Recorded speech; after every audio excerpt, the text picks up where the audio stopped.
La Mancha Oscura, terror extremo. En un pequeño pueblo rodeado de densos bosques se encontraba una antigua mansión abandonada. La mansión estaba cubierta de misterio y rumores sobre su pasado oscuro. Los lugareños la llamaban la Mansión de la Mancha Oscura, debido a una extraña mancha que cubría una de sus paredes. Desde la distancia, la mancha parecía una simple sombra, pero a medida que te acercabas, podías sentir una presencia maligna que emanaba de ella.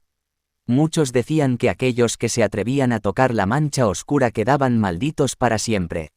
Un grupo de jóvenes valientes decidió investigar el misterio de la mansión. Armados con cámaras y linternas, entraron en la mansión con cautela.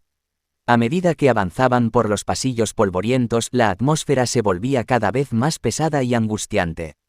Cuando llegaron a la sala principal, la mancha oscura les recibió con su fuerza aterradora. Parecía que la mancha estaba viva, extendiéndose y retorciéndose por la pared. Los jóvenes se miraron entre sí, sintiendo un escalofrío recorrer sus cuerpos.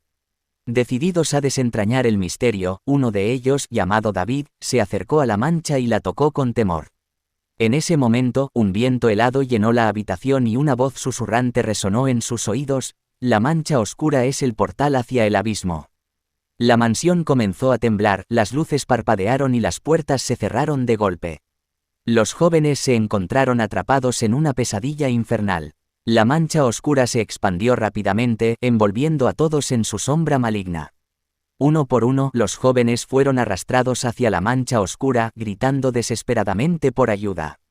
David, con una determinación desesperada, luchó por liberarse de su agarre. Usó todas sus fuerzas para resistir su atracción magnética. En un último esfuerzo, David logró deshacerse de la mancha oscura. Cayó al suelo, agotado y temblando, mientras observaba cómo la mansión colapsaba a su alrededor. La mancha oscura se desvaneció lentamente, dejando solo ruinas y silencio. David era el único sobreviviente de aquel fatídico encuentro con la mancha oscura. Aunque estaba agradecido de haber escapado con vida, nunca pudo olvidar el horror que presenció en la mansión.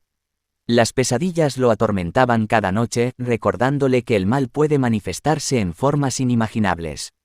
La historia de la mansión de la mancha oscura se convirtió en una leyenda sombría en el pueblo. Nadie se atrevió a acercarse a la mansión después de ese día, y la mancha oscura permaneció como un recordatorio siniestro de los peligros que acechan en las sombras. El misterio de la mansión y la mancha oscura continúa sin resolver, dejando a todos preguntándose qué oscuros secretos se ocultan detrás de sus paredes derruidas.